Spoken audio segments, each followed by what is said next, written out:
What if Thanos wasn't really the villain we thought he was? His plan to wipe out half the universe divided everyone. Some believe he was crazy, others think he was right. But was he actually right? Was he a misunderstood hero who bore the burden of doing what no one else dared? Or just a tyrant who used his delusions to justify destruction?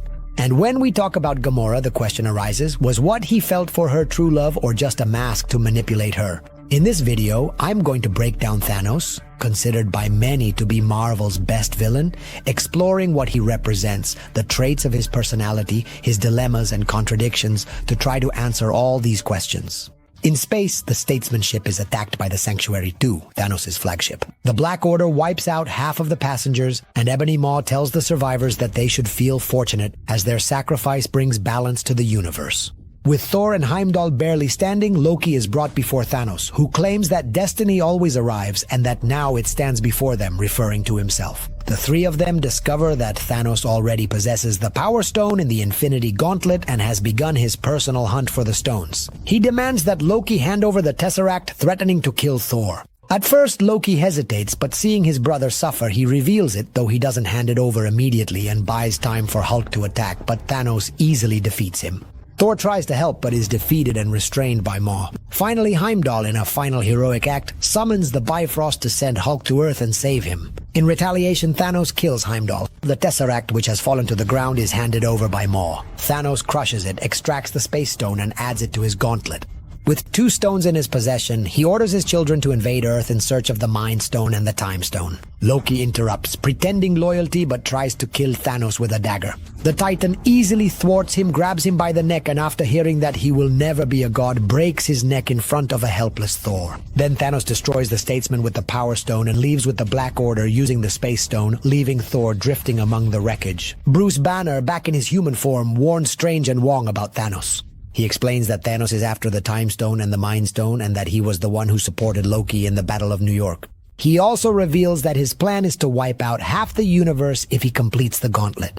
Tony suggests destroying the Time Stone, but Strange and Wong refuse as they have sworn to protect it with their lives. Banner insists that Stark contacts Steve Rogers to find Vision. Just as Stark is about to call him, a ring-shaped ship descends over New York. From it emerge Maw and Cull, ready to attack. Strange, Stark, Wong, Peter Parker, and Banner face the invaders, but Banner is unable to transform into the Hulk.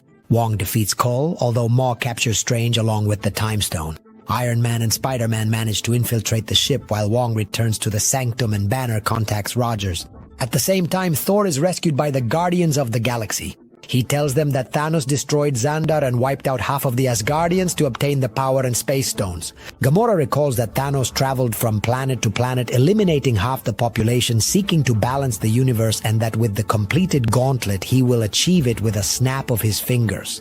They know that Thanos will go to nowhere for the Reality Stone, which is in the possession of the Collector. Thor decides to go to Nidavellir to ask Eitri for a new weapon capable of defeating him, leaving with Rocket and Groot. Meanwhile, Quill, Gamora, Drax, and Mantis travel to nowhere. The movies hardly ever tell Thanos' origins, which is why it's worth reviewing them in the comics. Although the adaptation changes some details, it contains the essence that helps us understand him in all his complexity. Thanos was born on Titan, the son of Alars and Suisan, members of the Eternals. Unlike the others, he was born with Deviant Syndrome, which gave him purple skin and a disproportionate body. From the very beginning, he was seen as a monster, even by his mother, who lost her mind and tried to kill him at birth. As a child, no one could have imagined what he would become. He was calm, quiet, very intelligent, and dreamed of becoming a scientist like his father. Although his father neglected him, his peers respected him. However, inside him grew a disturbing obsession, an obsession with death. He filled his notebooks with drawings of dead creatures, even though the thought of killing made him sick. Everything changed when a mysterious girl convinced him to explore some caves with his friends to help him overcome his fear of killing.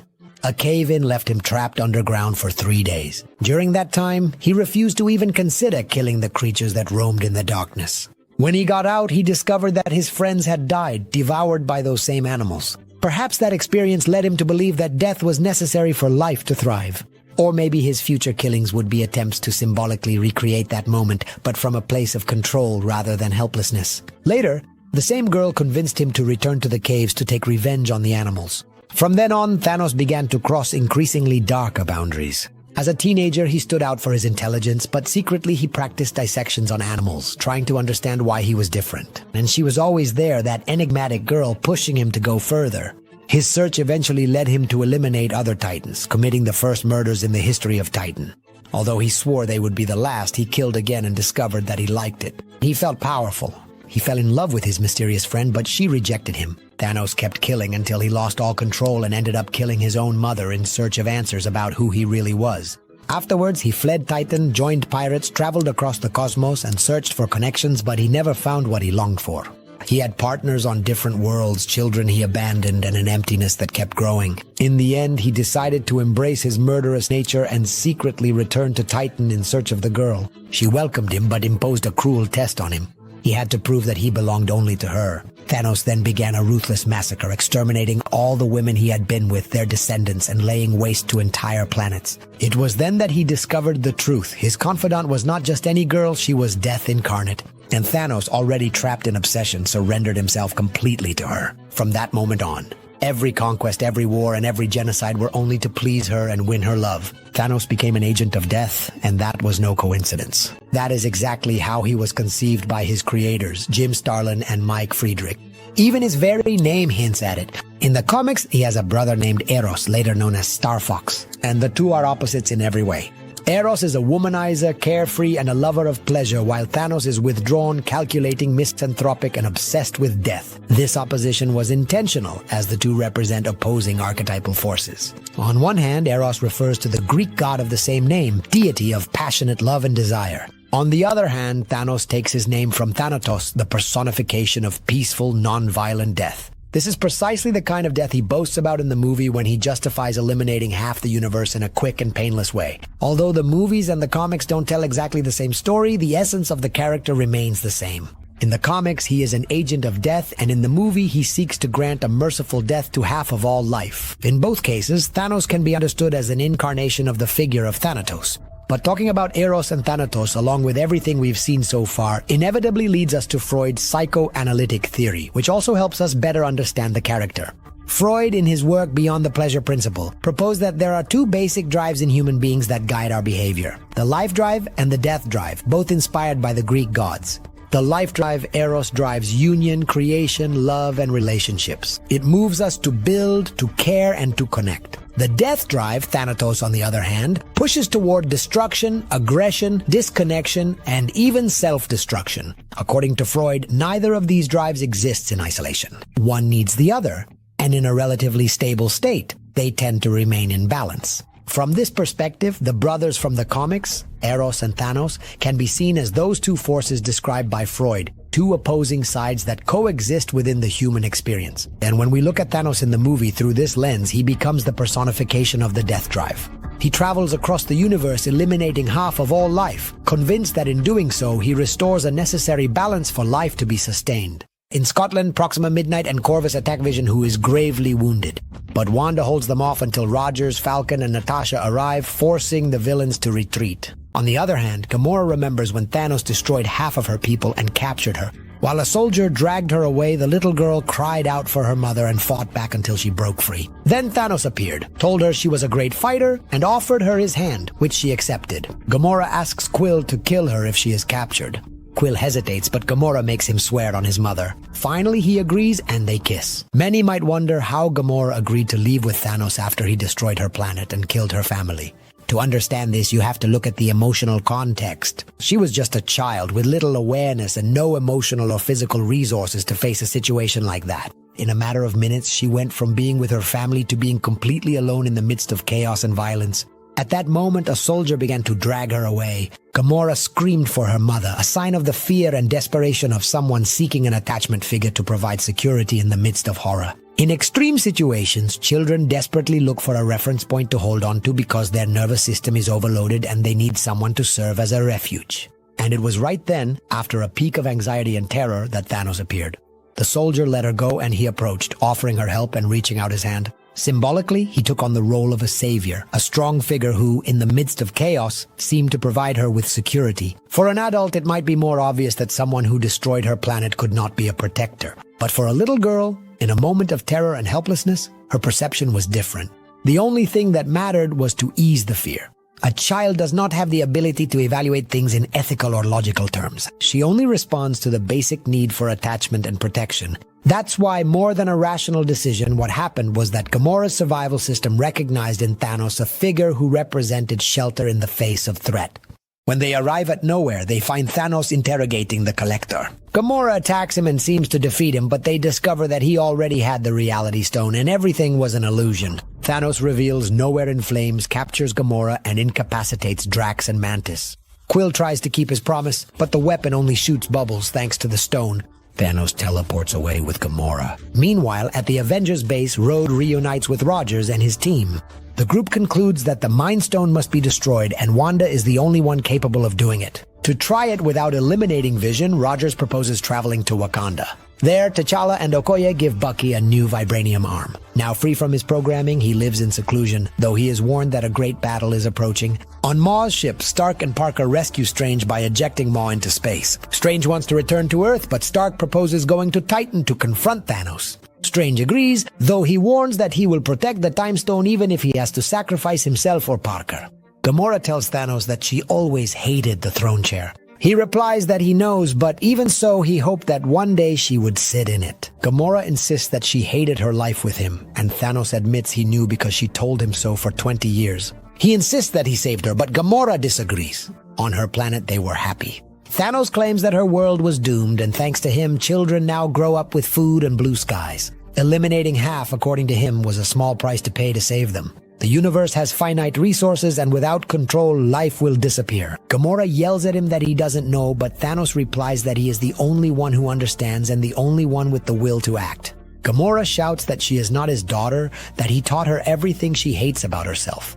Thanos replies that this made her the most dangerous woman in the galaxy, which is why he entrusted her with finding the Soul Stone. Then he reveals that Nebula is his prisoner and tortures her in front of Gamora. Unable to bear it, Gamora confesses that the stone is on Vormir. Thor, Rocket, and Groot arrive at Nidavellir, where they find Eitri, the only surviving dwarf. He reveals that Thanos forced him to forge the gauntlet and exterminated the others. With his help, Thor decides to create a weapon capable of defeating him, Stormbreaker, which can summon the Bifrost. Nebula frees herself and calls the Guardians to Titan, where they meet Stark, Strange, and Parker. Strange uses the Time Stone and discovers that out of more than 14 million possible futures, they only win in one. On Vormir, Thanos and Gamora encounter Red Skull, the guardian of the Soul Stone, who warns him that he must sacrifice what he loves most. Gamora, incredulous and mocking, believes that Thanos loves no one and therefore is incapable of completing the sacrifice. But when she sees him cry, she can't believe it. Schmidt explains to her that he is crying for her. Gamora insists that this is not love, to which Thanos replies that he already ignored his destiny once and cannot do it again, not even for her.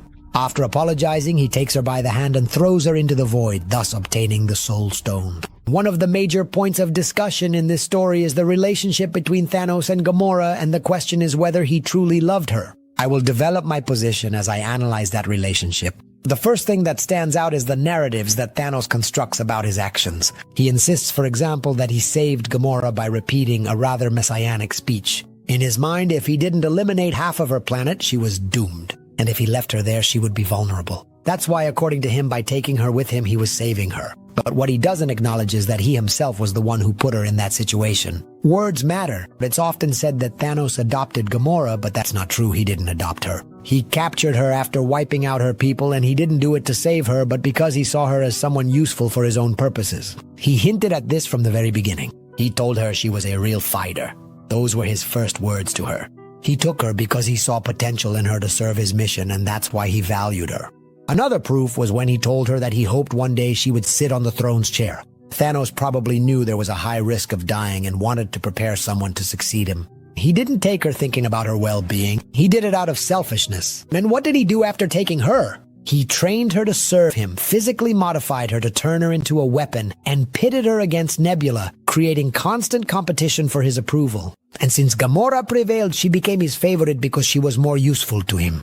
And this dynamic, in fact, is very common in abusive households. Parents pit their children against each other to deflect blame and maintain control.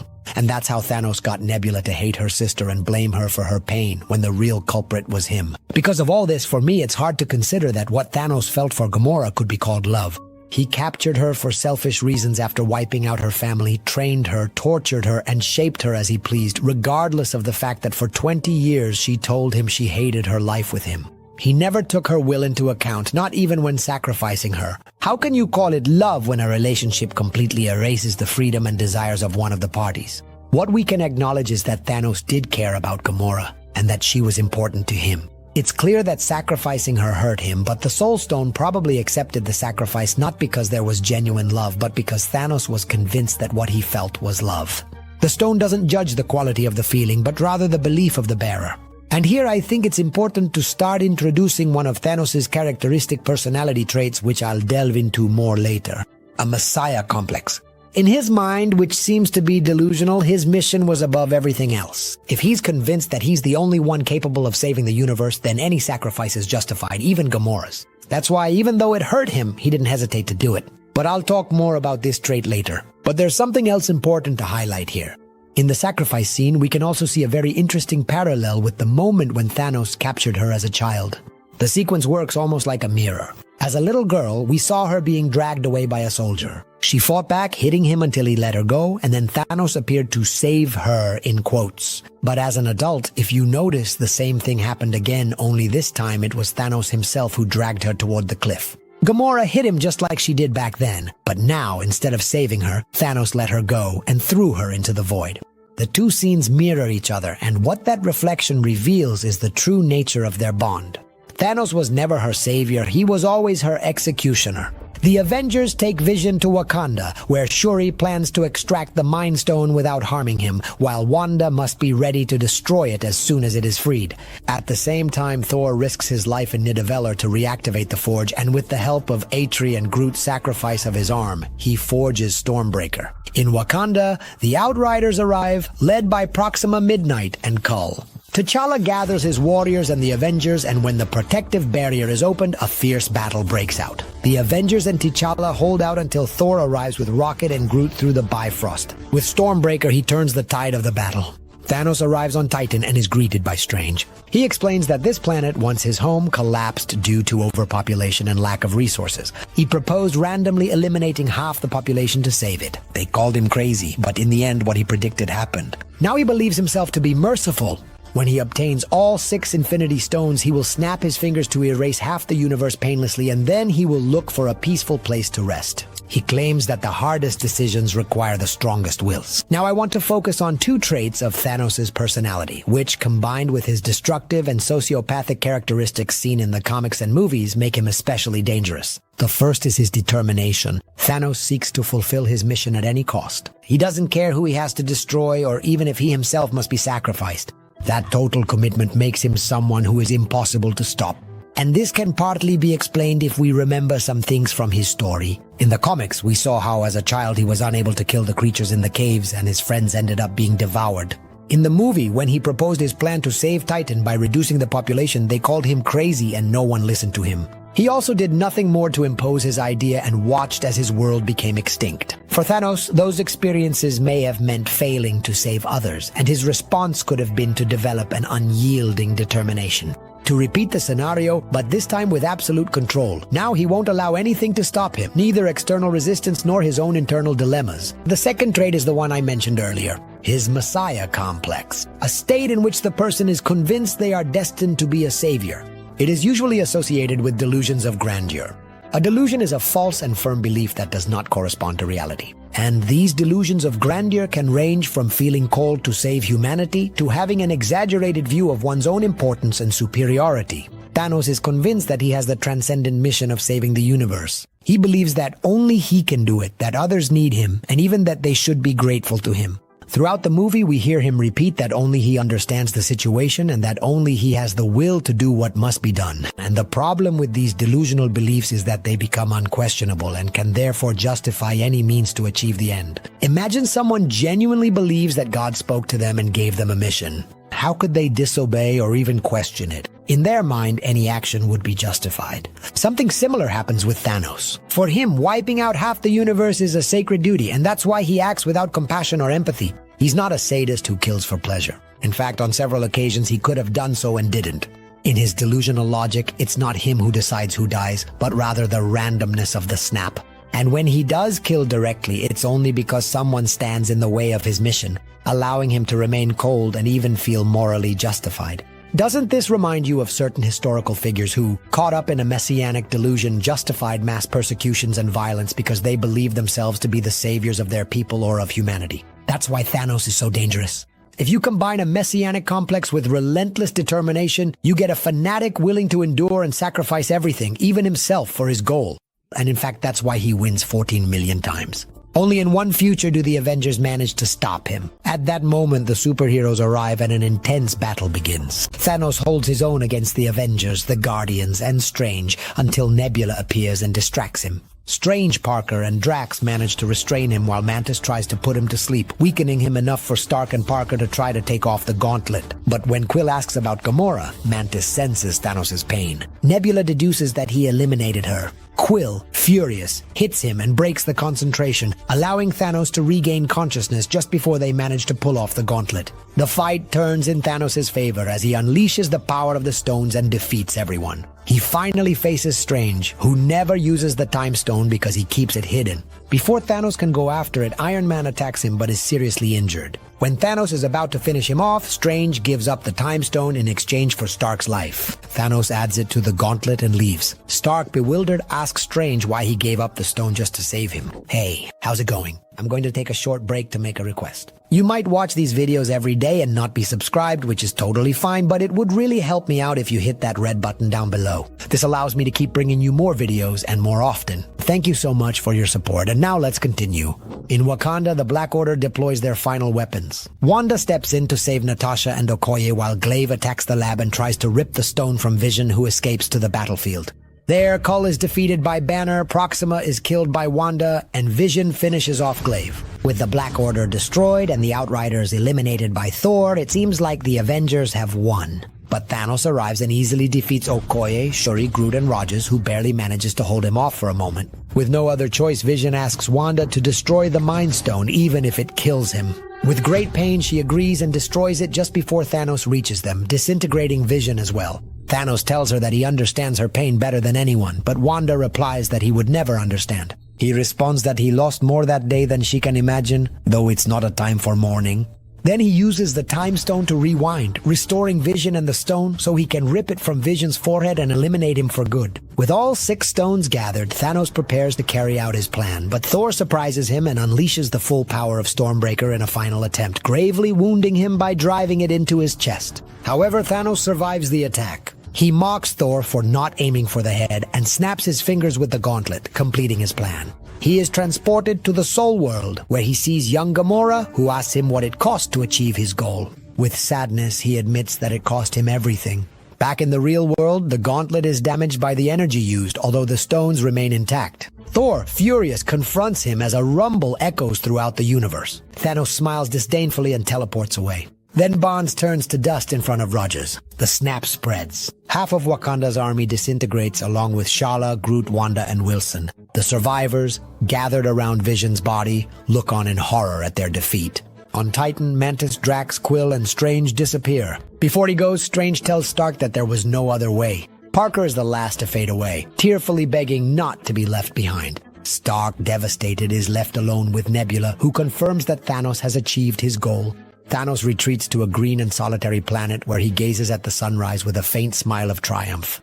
This is where the first part ends, and it's a good moment to ask ourselves, was Thanos right about overpopulation and resource scarcity? To understand this, it's worth revisiting the ideas of the cleric and philosopher Thomas Malthus, who proposed something similar in real life. In 1798, Malthus published his famous essay on the principle of population, where he argued that population grows geometrically, that is, it doubles every so often, while food production can only grow arithmetically much more slowly. According to this reasoning, there would come a point when the population would surpass the capacity for food production, and then a Malthusian catastrophe would ensue. Famines, wars, and diseases would bring the population back down to more manageable levels. In response to this, Malthus saw 2 possible paths. The first was to let wars, plagues, or hunger take their course. The second was to have people marry later and have fewer children, thus reducing population growth before disaster struck. Now, was Malthus right, and consequently was Thanos right too?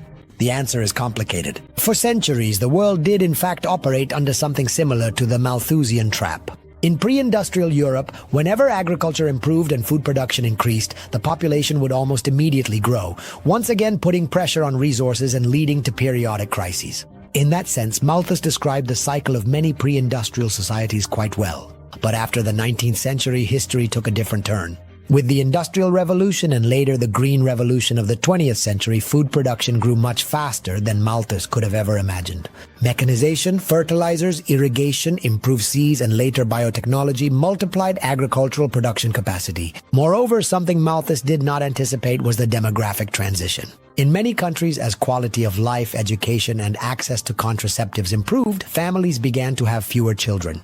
This caused population growth to slow down in much of the developed world. That's why we can say that Malthus was right in his basic diagnosis, that resources are finite and that the population can put pressure on them, but he failed to foresee the transformative power of technology and social changes. However, that doesn't mean the problem has been solved. Many economists and ecologists argue that what we did was not escape the Malthusian trap, but simply postpone it. Yes, today we produce more food than ever before, but that production depends on enormous amounts of water, fossil fuels, and fertile soil. And that's where environmental and ecological limits come into play. The risk is no longer just running out of food, but collapsing the systems that make its production possible. On the other hand, there are also critics of Malthus's ideas. The economist Henry George, for example, pointed out in the 19th century that scarcity was not so much due to there being too many people, but rather because resources were concentrated in the hands of a few. To this, we must add another key point, the problem of poor resource management. According to the FAO, in 2022, around 9.6 billion tons of primary crops were produced, enough to feed the entire current world population, which is about 8 billion people.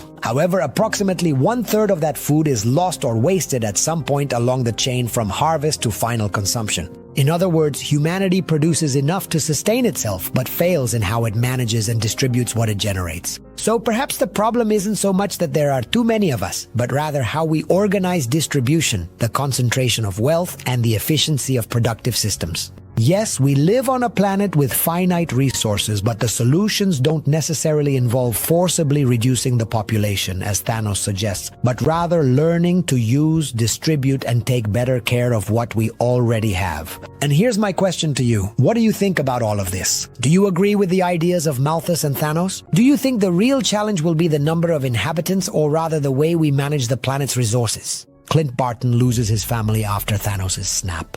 At the same time, Tony Stark and Nebula are stranded in space until Captain Marvel rescues them and brings them to the surviving Avengers, who, still mourning their losses, plan to take the stones from Thanos to undo his actions. Despite Rhodey's request for him to rest, Tony confronts Steve and breaks down. With Nebula's help, they locate Thanos. They cut off his gauntlet arm, but discover that he has already destroyed the stones. He declares, "I am inevitable." Filled with rage, Thor decapitates him, leaving the Avengers devastated and with no way to reverse their losses. 5 years later, Natasha, Okoye, and Rhodey support the surviving governments while Rocket, Nebula, and Captain Marvel help other worlds. Scott Lang escapes from the quantum realm and discovers that 5 years have passed, even though for him it was only 5 hours. He proposes to Rogers and Natasha to travel through time to recover the stones, but Stark, who now lives with Pepper and his daughter, initially rejects the plan. Finally, motivated by the memory of Peter Parker, he decides to give it a try and manages to create a working model. Rogers, Natasha, and Lang seek out Banner, who has managed to fuse his intelligence with Hulk's strength. Although he agrees to help them, their first attempt at time travel fails and turns Lang into different versions of himself. Then Stark joins the team and offers a safer method. Over time, Rocket, Rhodes, and Nebula also join the team. Banner and Rocket recruit a depressed Thor, who has gained weight and is drinking excessively in New Asgard, while Natasha finds Clint in Tokyo, having become a ruthless vigilante after losing his family. The Avengers devise a plan to travel through time and recover the stones. Banner explains that doing so does not change their present, but instead creates alternate realities. In 2012, during the Battle of New York, Banner obtains the Time Stone after convincing the Ancient One,